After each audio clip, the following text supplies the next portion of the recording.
So the question here is, consider a Boolean function given below. So f is equal to a into b into c bar into d bar plus a into b bar into c bar into d plus a bar into b bar into c into d plus a bar into b into c into d bar. The sum of minimum number of x NOR gate and NOR gate required to implement the above function is.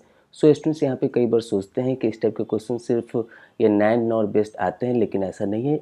ये यहाँ पे x nor और nor से भी पूछा जा सकता है। तो देखते हैं हम लोग अब।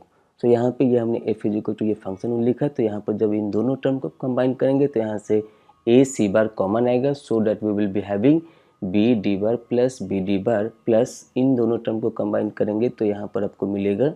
सो here if you take A bar C common then it can be written as B bar D plus B D bar.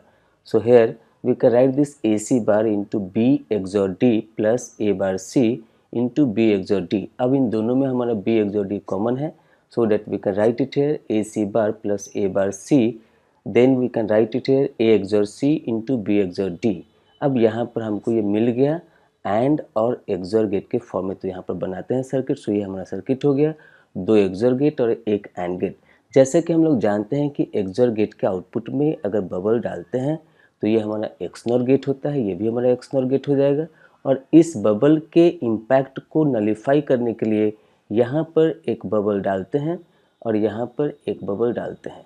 So now there is nullifying the effect of this bubble by this bubble and for this bubble by this bubble, so that here now this bubbled and is called, this bubbled and is equivalent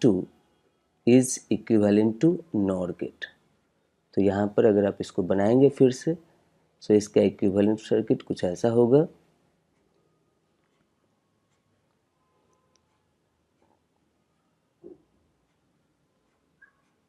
सो यहाँ पर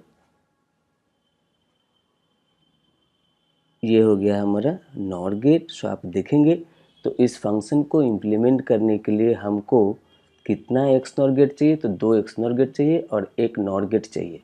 सो यहाँ पर ये XNOR gate हमको लगेगा इसमें 3 और उसके बाद NOR गेट लगे, ये XNOR गेट लगेगा यहाँ पर 2 और NOR गेट लगेगा 1. So that combining these two, the answer for this one will be 3. So this is as like NAT, so that the answer for this question will be 3 here. So by this way, this is the end of the explanation for this question.